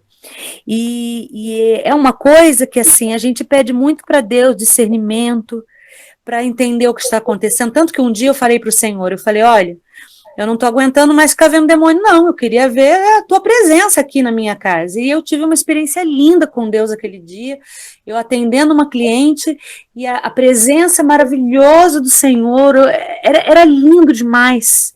E eu falava para ela, você está sentindo o que está acontecendo? Ela falava, tem uma coisa diferente, né? Eu falava, e a moça nem crente era, né? Nem conhecia a palavra de Deus. Desculpa ter te interrompido, viu, irmão Lucas? É que eu tinha que falar isso. Ok.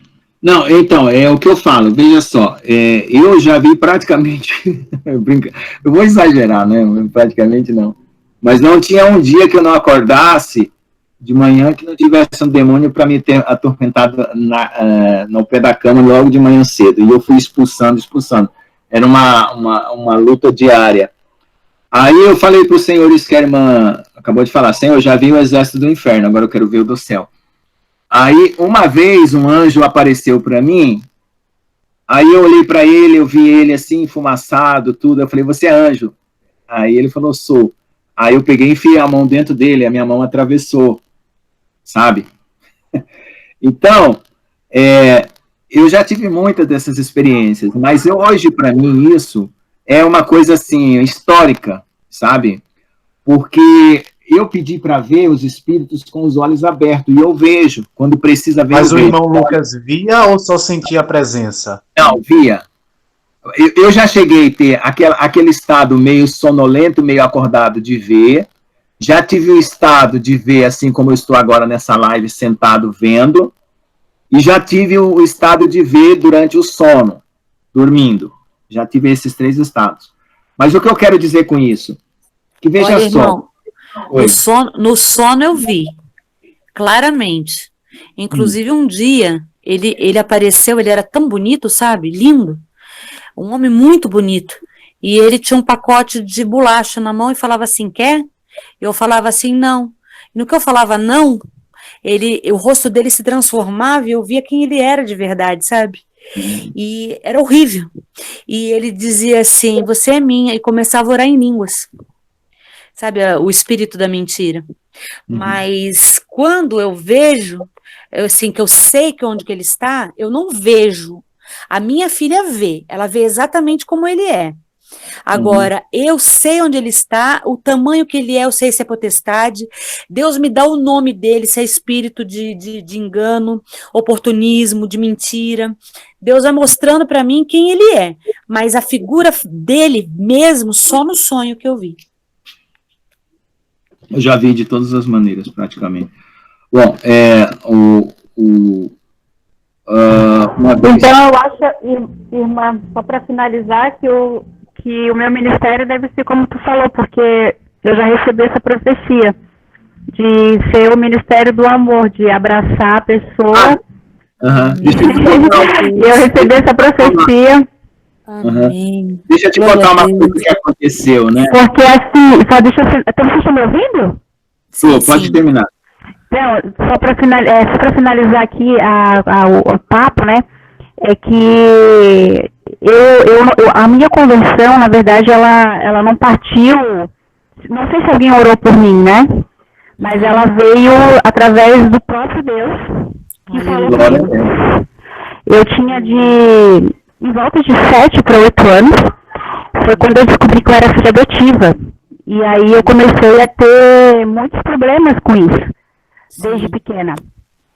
E eu comecei um dia a chorar e eu perguntava para Deus, comecei a perguntar. Do nada eu comecei pela janela mesmo, deitada na cama, eu comecei a falar com ele, eu comecei a chorar. Por que aquilo tinha que acontecer comigo?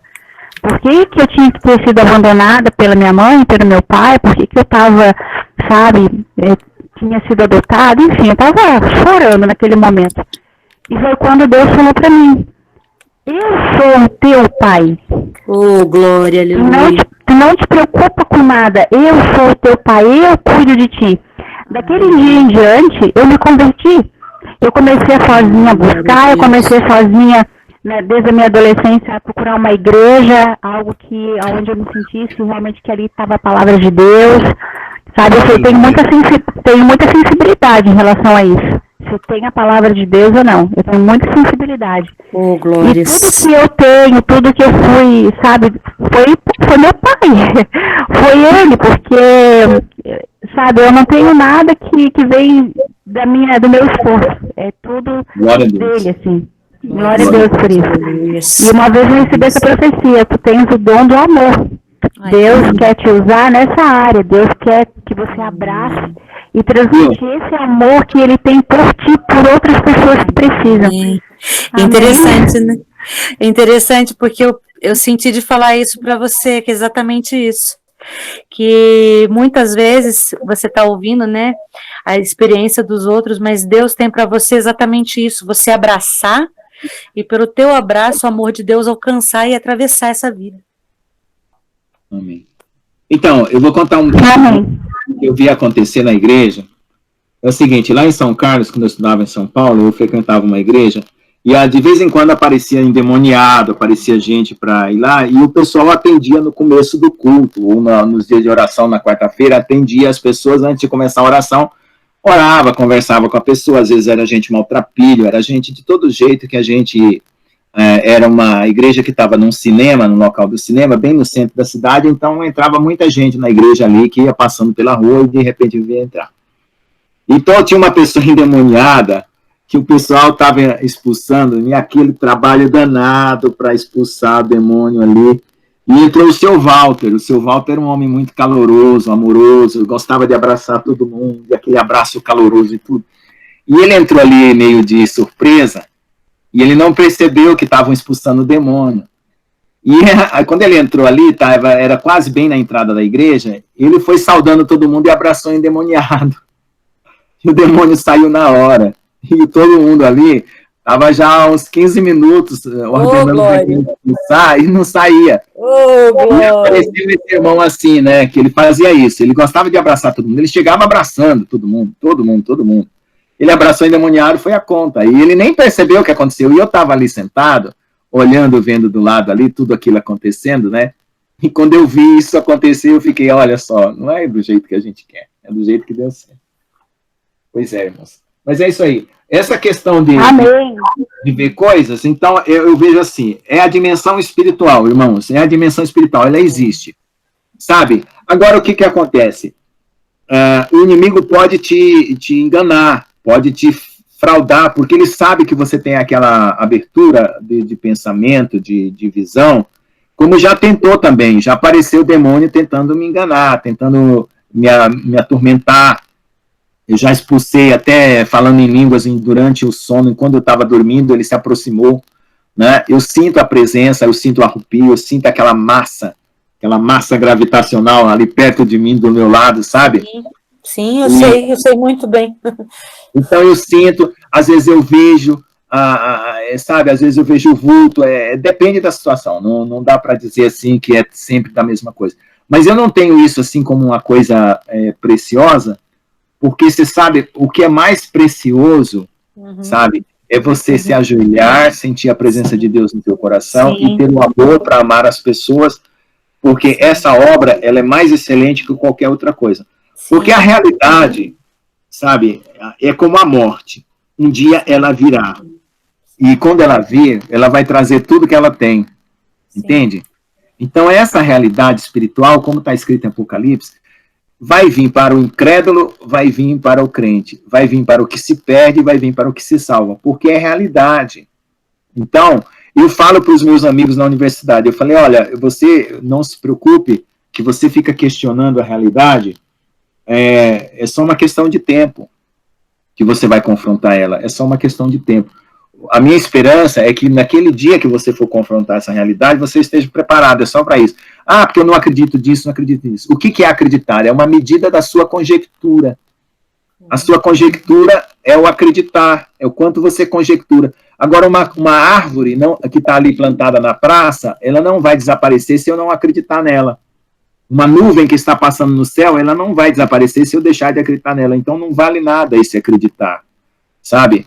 Porque esse acreditar, ele é só uma forma que a pessoa está se excusando da realidade.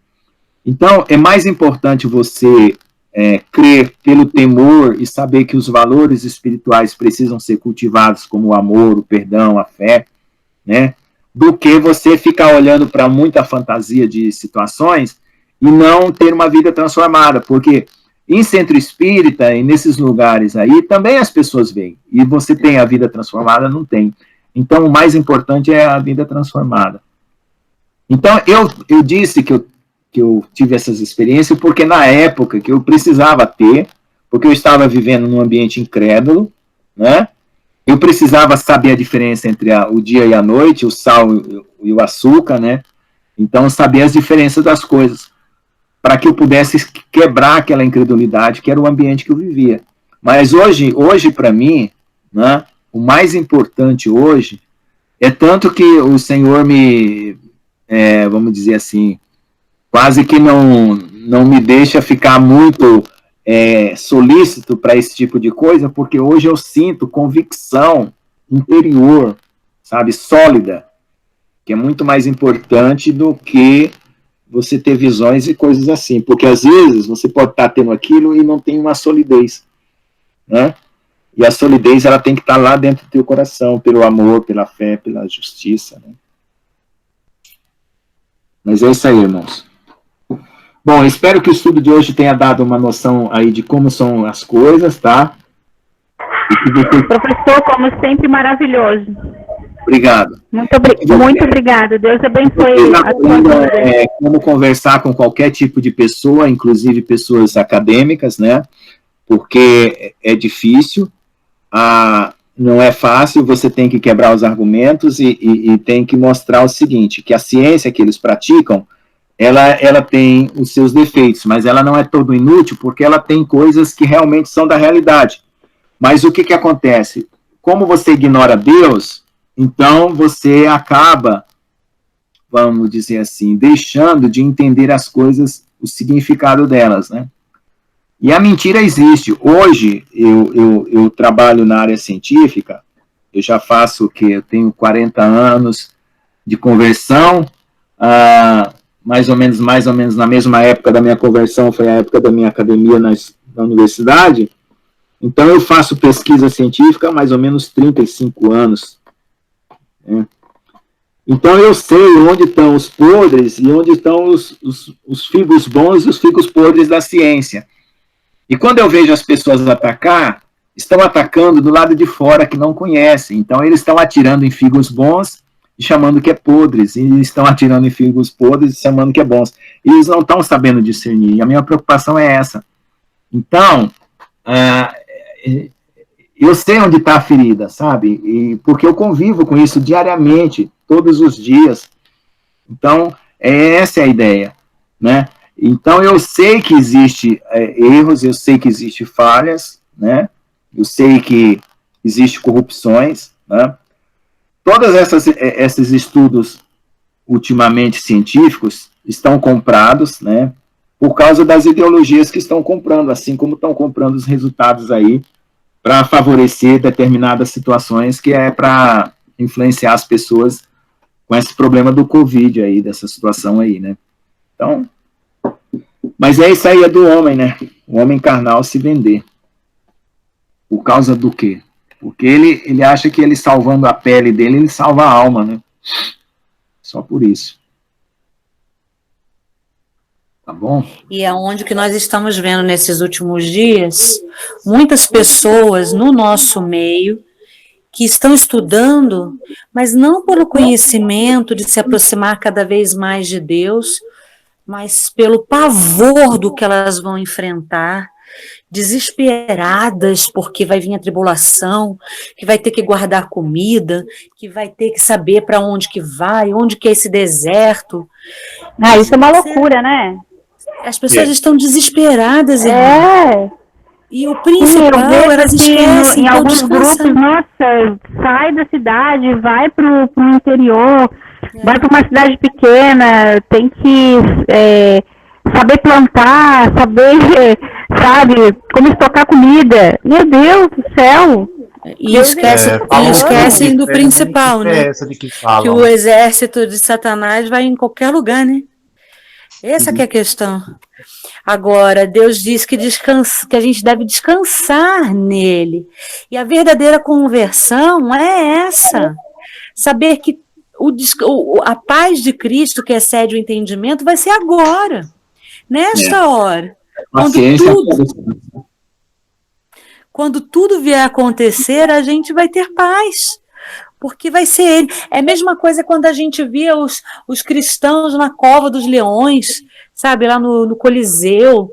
Você vê os leões devorando senhores, bebês, mulheres grávidas, e eles lá sem negar o nome do Senhor Jesus. Então, você vai imaginar, aquela é a paz que excede todo entendimento. Irmãos que estão na África e não negam o nome do Senhor Jesus, no Egito, onde que é terrível o massacre aos cristãos, nos nossos dias, sabe, na Índia, eles tacam fogo, se souber que é cristão, pode ter qualquer tipo de religião, menos o cristianismo. É incrível isso, e nós aqui no Brasil ainda estamos vivendo um cristianismo de poesia, sem entender o verdadeiro cristianismo, né, que, se possível, se necessário, essa vida nossa, ela não é nada perante a vida que nós vamos ter com ele, né, e Deus está nos preparando para isso. Mas é isso aí. E o povo apavorado. Como diz, tem que cultivar o tesouro no céu, né? Não é na terra. Né? E o tesouro no céu começa por dentro. O reino de Deus está começa em nós. Dentro de nós. O verdadeiro resgate, né? A missão do Senhor Jesus. Um dia que eu fui meditar nisso, me veio a palavra restauração. E por que restauração? Porque quando Adão estava no Éden, havia o governo de Deus na terra. Era o governo do Senhor aqui nessa terra. E esse governo foi passado para as mãos do inimigo. Quando Jesus veio anular tudo aquilo que o Éden aconteceu de errado. Águas do batismo é água de arrependimento. Jesus tinha do que para se arrepender? Mas ele desceu as águas, porque a água ali do arrependimento simbolizaria o rompimento de Adão. Adão não se arrependeu. Jesus desce as águas do batismo, seria um símbolo do arrependimento. Depois Jesus vai para o deserto. E quando ele vai ser tentado por Satanás, ele vai dizer claramente, está escrito. Eu acho tão linda essa passagem, porque quando Eva teve a oportunidade de dizer, olha, não, ela simplesmente deu ouvidos, sabe? E o ouvir é algo muito importante na cultura judaica, muito mais do que o ver. Por isso que Jesus fala tanto sobre o ouvido. E ele fala que a fé vem por ouvir e ouvir da palavra de Deus. Quanto mais a gente ouve da palavra de Deus, mais é alimentada a nossa alma. Agora, quanto menos a gente ouve, menos a gente quer saber. O nosso corpo, ele é muito preguiçoso. A carne milita contra o espírito.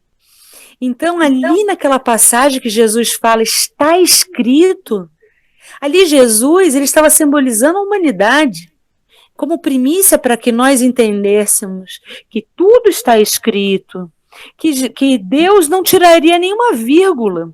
A mesma coisa que Balaão, foi lá para amaldiçoar o povo de Deus. Mas aí Deus aparece, a mula vê o anjo, até que ele vai entender que aquilo que Deus abençoou, o homem não pode amaldiçoar, porque Deus não é filho do homem para mentir, né? Como que é a passagem completa?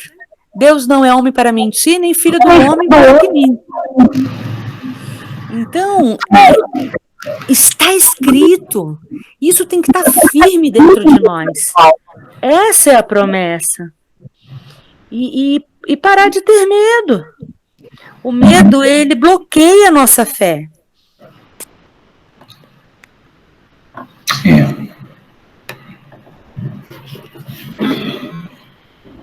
Amém. Glória a Deus. Muito edificante. Terça-feira teremos aula? Temos aula, vamos continuar. Eu vou terminar esse livro aqui, aí depois eu continuo porque eu estou fazendo o seguinte, eu estou tentando ganhar tempo para eu preparar mais material, porque como eu estou dando aula e às vezes eu estou corrigindo prova e tem dias que eu não tenho tempo nem para... Porque eu quero deixar tudo como se fosse apostilado, né? Mas aí eu estou fazendo assim para eu ganhar tempo, para eu dar tempo de digitar. Mas mesmo que não dê tempo, a gente vai seguindo. Tá? Ok. Tá bom? Então, gente, espero Deus abençoe. Uma boa noite para todos. Amém. Amém. Glória a Deus. Glórias a Deus. Boa noite, irmão Ciliano. Boa noite. Fica na paz do Senhor. Boa noite, irmão Arthur. Boa noite. Fique na paz. Senhor. Paz do Senhor, irmã Michele. A paz do Senhor para todos.